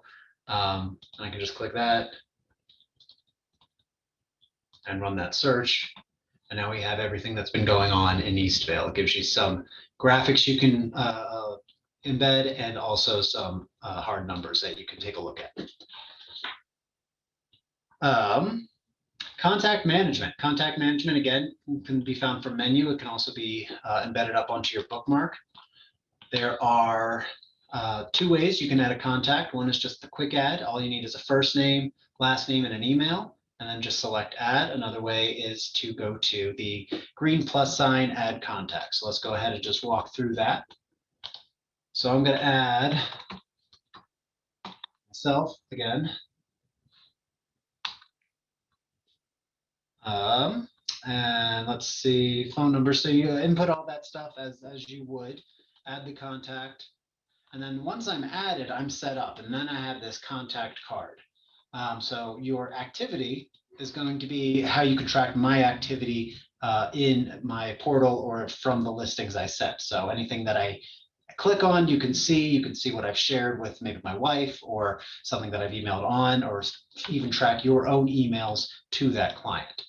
Searches and subscriptions is probably going to be one of your most important tools. This is how you set up the automatic emails for your clients. First, you set up a search for them.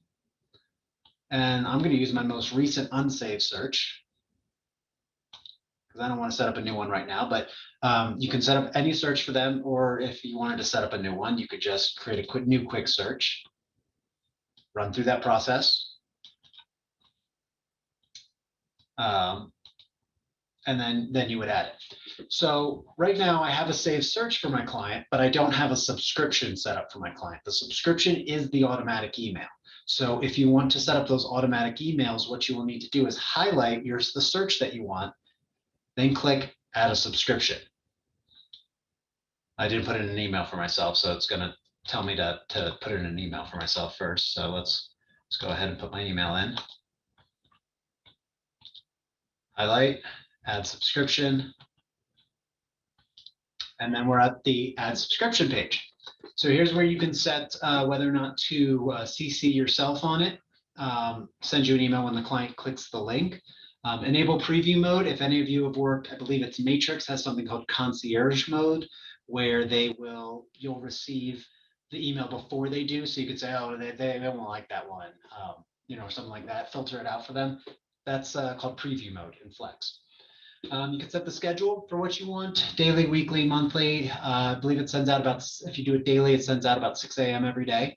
ASAP is just as soon as something that matches their criteria hits the market, they will get an email. The subject body, our subject, you just create it like you normally would an email and click save. So let's back out of that. The portal is your private little website and communication portal for your client. To enable it, you do have to click on and invite them to it. It can be branded to you, and there you can kind of interact with the client. They can run searches. They can look at the different properties that are being filled into that portal through your searches that are set up for them. Messages is any messages between you and the client. Notes are any notes. Hey, he's got 2 kids. Hey, they need a house with a dog, or that is good for a dog, etc. Same with any listing notes you might have. And that's pretty much the client. I know I blew through that pretty fast. Is there any questions on client management before I move on to some more MLS rules? While I have it up, is there anything in the MLS that I can show you very quickly before we jump out? Because it's going to be PowerPoint from here on out.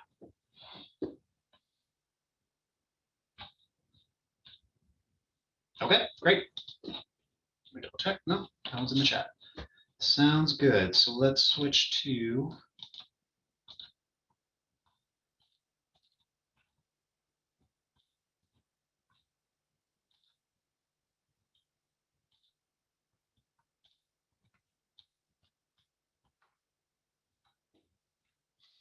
Right, days on market.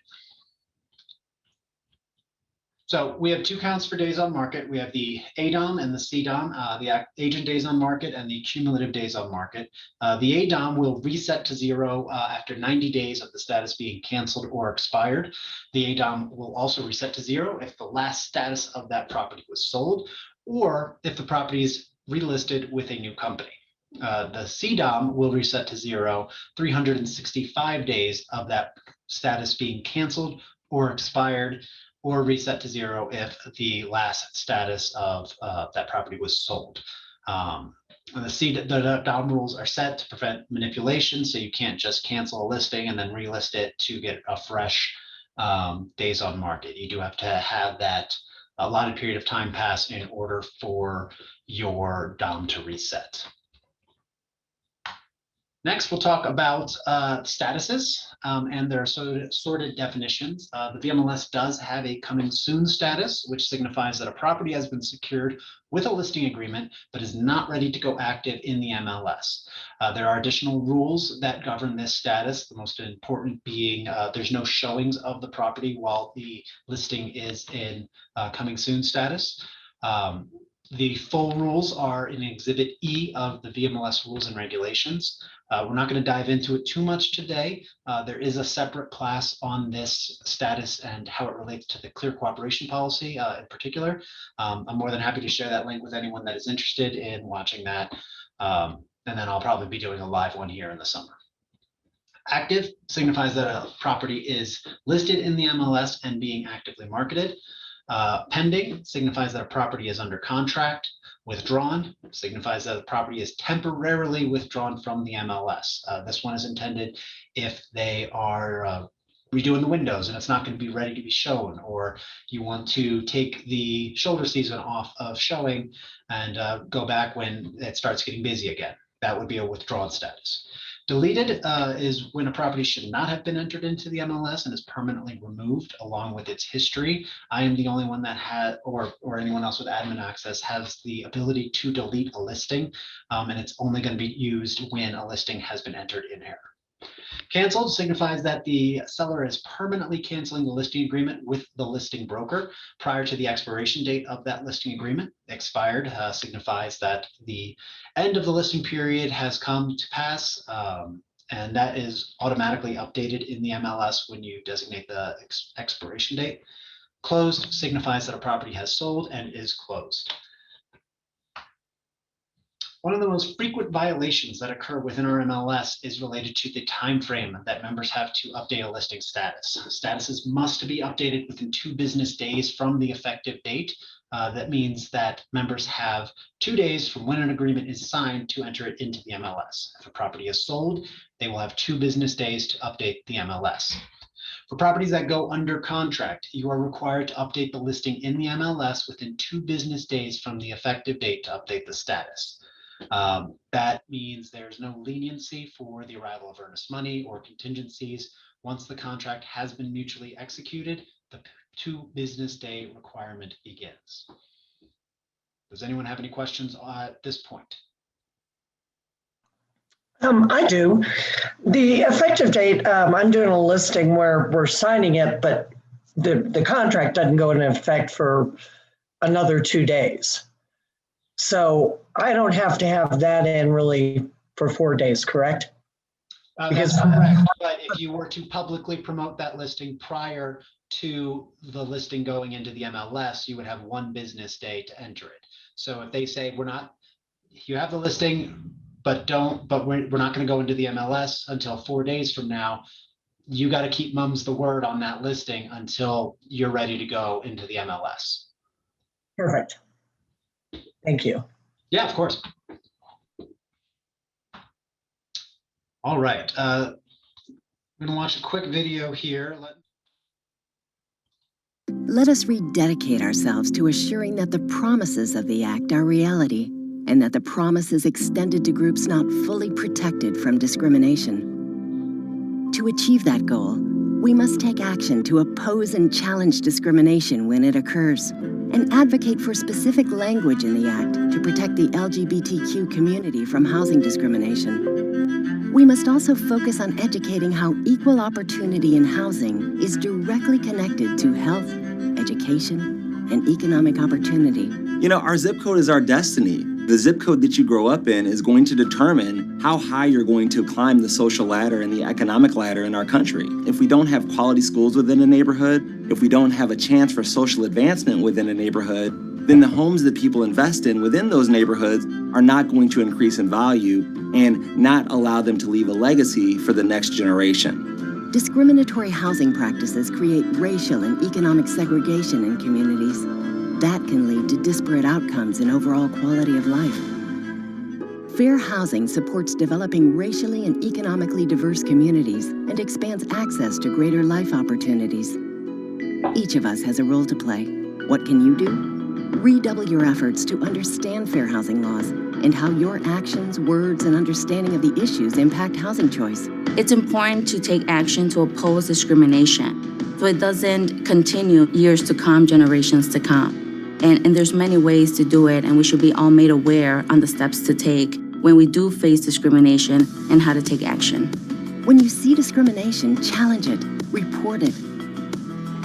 Engage in community dialogue and debate about the issues tied to housing choices, like schools, healthy communities, gentrification, and economic opportunity. Be informed and take action to expand protections to new groups experiencing discrimination today.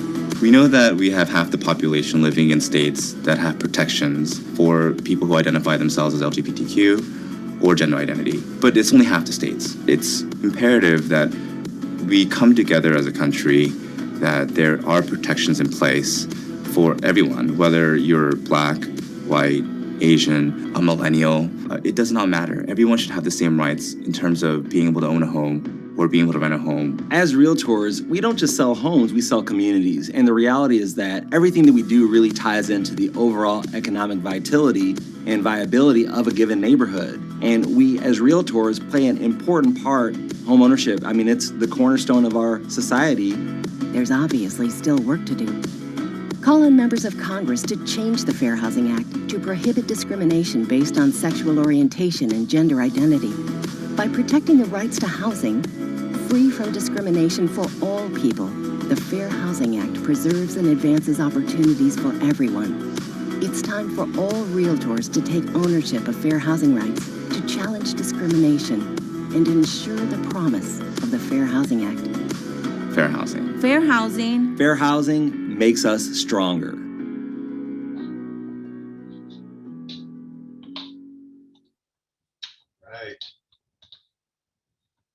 So the VBR and the VMLS are committed to ensuring that fair housing practices are being adhered to in our community. While the VMLS does not currently require any specific language to be used when describing features, we do encourage our members to be aware of how some common phrasing can be interpreted and to use more open language when possible. Remember, a good rule of thumb is to remember to describe the property, not its inhabitants. I have some common terms and some alternatives here up on the screen. Master bedroom or bath, that's obviously been a big one in our area. A lot of people are switching to calling it a primary bedroom or bath. Jack and Jill sinks, we can call it double sinks. His and her closets, just say 2 closets. Other common descriptions that we see, backyard for a family, you can describe it just as a great backyard. Walking distance, 2 blocks from downtown. American dream, everyone's dream. Remember, we're describing the property, not the inhabitants. In practice, it's important to be aware of the fair housing issues and their impacts. NAR recently released a simulation called Fairhaven. I would strongly recommend running through the simulation. It's a really great practice to understand the issue and how to better serve your clients and community. I personally did it myself and was surprised at how much I didn't know. So it's a really great tool to just kind of practice and bring these things to the forefront of your mind. That's fairhaven.realtor to begin. Centurylock is the lockbox system we use here at VBR. The rules for this are fairly extensive. There are a few pages of the VMLS rules and regulations. So please be sure to reference Exhibit B of the VMLS rules for the full detail. Some key points to be aware of: do not share your login information. That's just flat out, you are able to access these by being a licensed realtor, and unlicensed admin or assistants do not have Century Key access. So don't share your password to the system or anything along those lines. Century Connect and one-day codes are available for unlicensed affiliates, assistants, or non-members. So for situations when you would need to grant access to an unlicensed individual or an out-of-area broker, you should encourage them to use the Century Connect app. It's the safest, most secure way to grant them access. They simply download the app and set up an account. It takes about 5 minutes to set up the account, and then using their email, you can grant them access for the lockbox at a specific time. It works really well, but if for some reason it does not work, you can still use a one-day code. We did amend our rules to require that when authorizing a one-day code, you have to enter the full name and phone number of the person receiving access. The reason for this is that as it's a system that the VMLS overseas, we need to make sure that we are getting full information of people who are coming and going into these properties and not just realtor or X, as we were seeing. Some VMLS member benefits. Tech Helpline. This is your one-stop shop for anything tech related. It does not have to be real estate or MLS related. You can call them and say, I am locked out of my phone, or I just got a new laptop and I'm having trouble setting it up, or I just got a new smart TV and I don't know which plug the HDMI goes into. They're there to help with anything that you need tech related. They're your personal tech helpline. So 888-666-619-8170, and that should be included in your welcome packet. Forewarn is a security program that we offer just based on someone's cell phone that gives you a call. You can get preliminary background check information on that person, so you can always know who you're meeting, when you're meeting them, and kind of build that security up. I do send them an updated list of our rosters monthly, so feel free to send me an email and I'll get you all the information you need to sign up. But if you are finding that you're unable to sign up, let me know again and I will get you added to our roster list. Sometimes there's a little delay in getting those over. Oh, jumped ahead here, sorry. Domus Analytics. This is another statistical tool that we offer. This one is not through the MLS. It is found on vbr.net, and I'll bring this up really quickly here and show you where that lives. So once you log into VBR with your VBR number and password, you can see market statistics right here. And Domus Analytics has a couple of different tools preloaded for you. Market infographic, and it goes from micro to macro of what the statistic levels are. A market infographic gives you just some quick,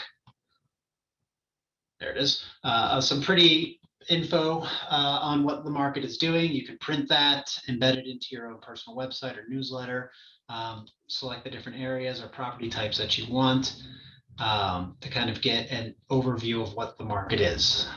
This is again kind of macro, so you can select all the areas, but you can't really select subdivisions. And these stat lines are preset, so there's not a lot of customization in the infographic.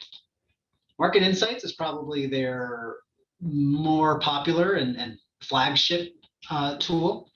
Here you can kind of get a nice plot of different statistical lines. Here it's number of closed sales, but you can do median sold price, average sold price, days on market. You can set filters for anything that's in the MLS, property types, area, subdivision, or by zip code. And then you can see that it gives you a nice little chart over time, about 4 years back, of what the market is doing. So you can see closed sales, back in October was a crazy summer, or it was a crazy fall up here. Weekly trends, kind of similar to that Market Insights, but it goes week to week from the previous week. So here you see it's the week ending 5/16. So that this will be updated at the end of the week. Again, you can adjust the kind of stat lines you're looking for. You can click in on any of these to get more information on what compromises those stat points. Let's see, pricing insights. This is a cool tool. This is one of their newer ones that they put out. Based on what parameters you put in, so let's do our condos in Eagle Eastvale here. And based on that, you can see where things have sold and get a nice little scatter plot of what it is. So let's say you are working with a seller and they want to sell it for their condo that is, let's just use 650 square feet. They think it's worth $795. Well, here you can show them that it's 76% above everything else that's sold and 100% based on the square footage. You can see where it's lying and just kind of, you have down here, the low price values, low price luxury, high price luxury, high price values, and you can kind of show them where their listing would fall on that scatter plot. So, if you're trying to convince a seller that your pricing and your proposed list price is the most accurate, this is a great way to confirm that with the data. Did infographic, market review. Market review, similar to your infograph, except it is just a little bit, it shows a nice little scatter plot along with it that you can also drill into. Play around with it. There's a lot of features to it. It's a really cool statistical program if you're into that. Again, you can print them out, save as PDF, embed these things in your own newsletters. That's free to use as a VBR member, and they do offer customizations if you wanted to brand it to your own personal site, but just contact me for more information if you're interested in that.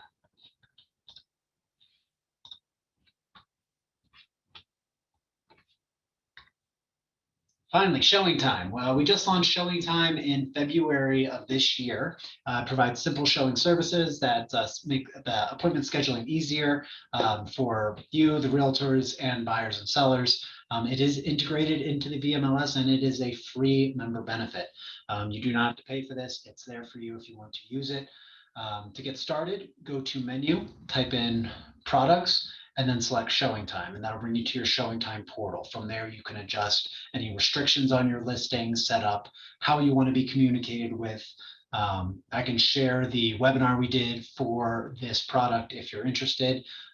It's a really great way, and we're getting a lot of adoption with it. So a lot of people are using this to schedule their showings and to schedule showings. So I would recommend strongly looking into that further if you are interested. Now we'll move on to some specific data and listing entry violations.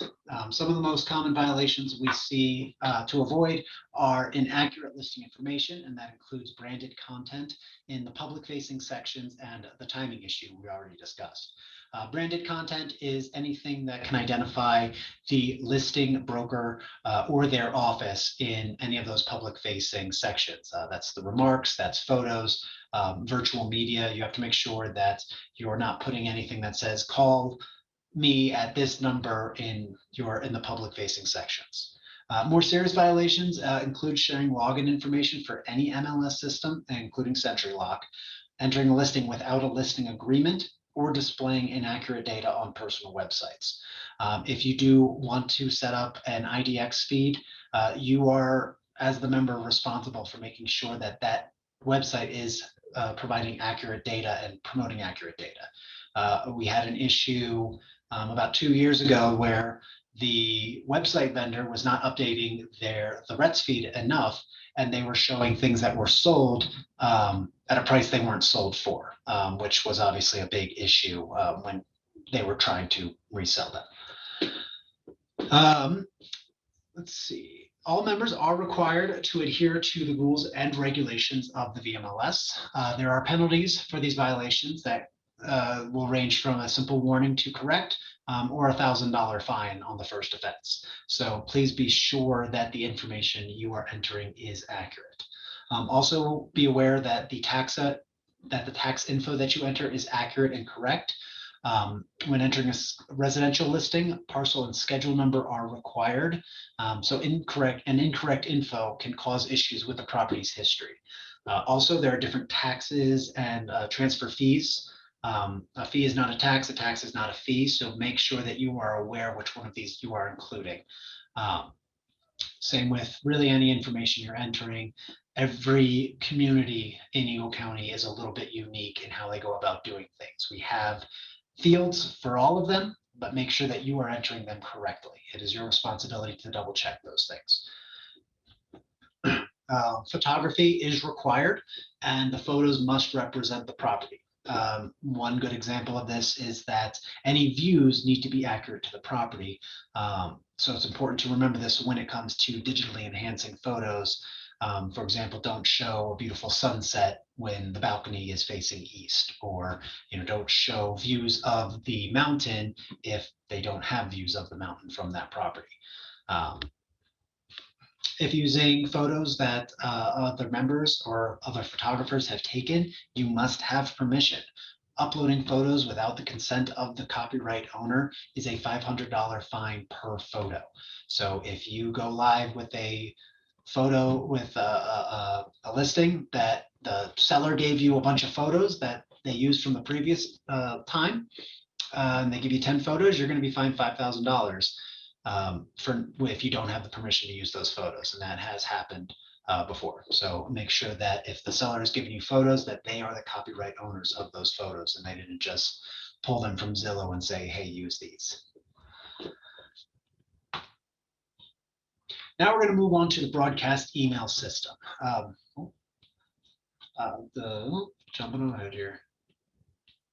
Sorry, I got two screens, and if I move forward on one, all right. We're going to move to the broadcast email system. The BES is an email relay that, when sent, will distribute the email to the subscribers. We have 7 available lists, and each of these has its own set of rules, which I will go over shortly. To send an email to that particular list, first you need to subscribe to that list with the address that you will be sending the emails from. You can do this by going to vbr.net, logging into vbr.net, selecting broadcast email, and then just following the instructions to subscribe.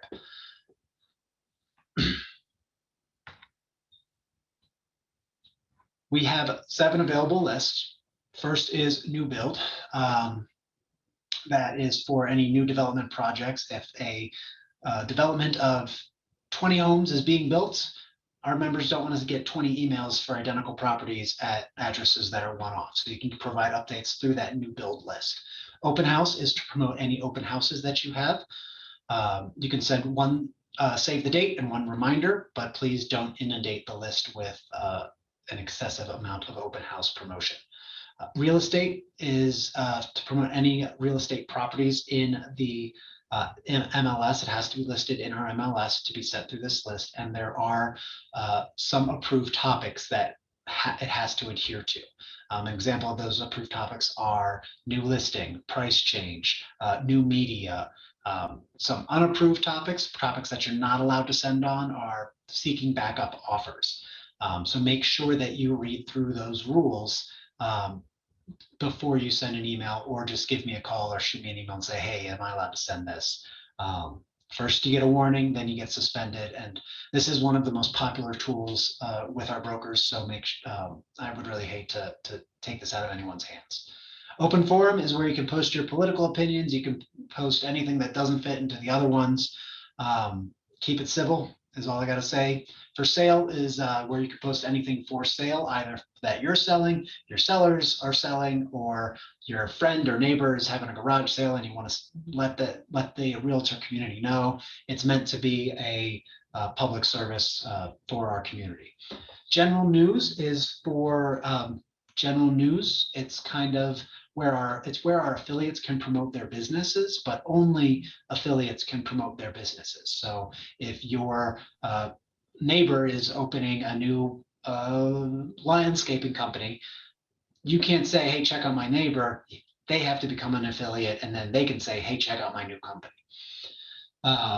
That's where you can also post job openings, but they have to be real estate related.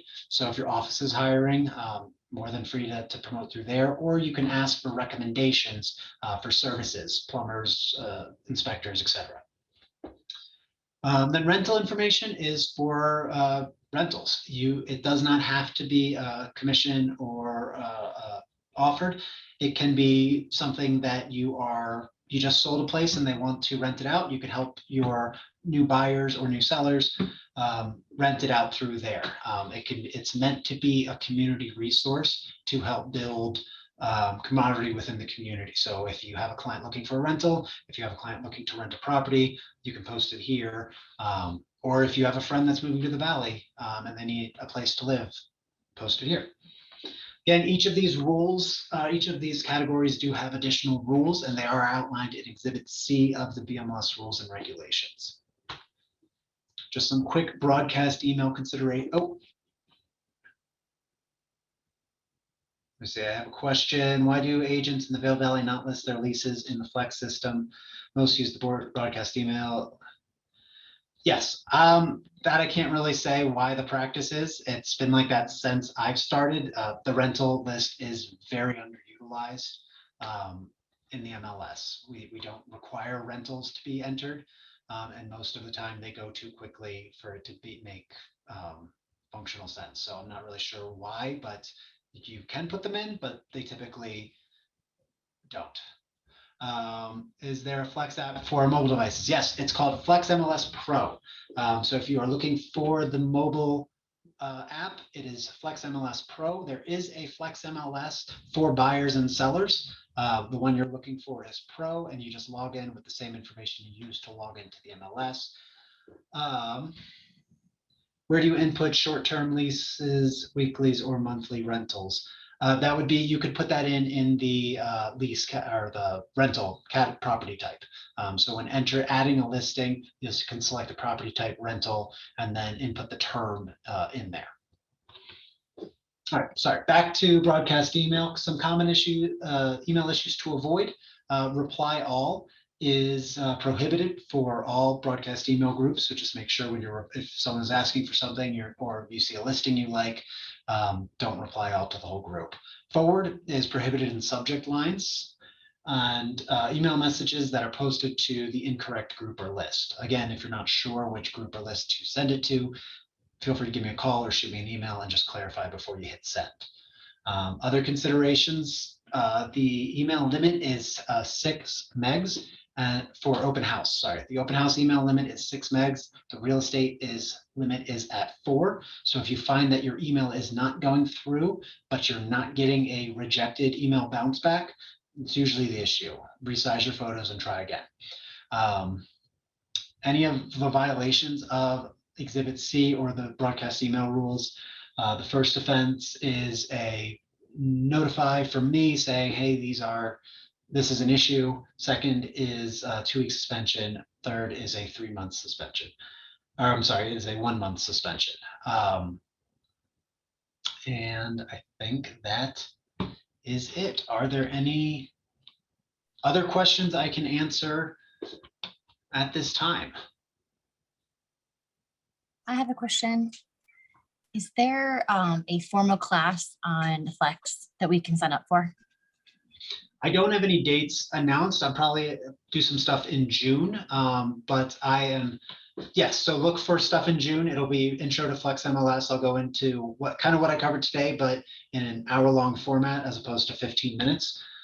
If you want to learn before then, all of the pre-recorded webinars are found right here in the message board, getting started with Flex, contact management, etc. So you can just jump into one of these. They're all about 45 minutes to an hour long and broken up into chapters. So if you don't need to learn how to search, or you want to skip over something, you can find what you're looking for and search over it. These are going to be a best resource right now. And then probably next week, we'll have a list of Flex MLS and other MLS related classes for the summer announced.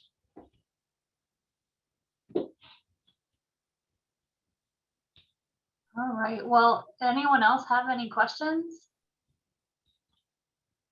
Do you guys feel like you got lots of information today?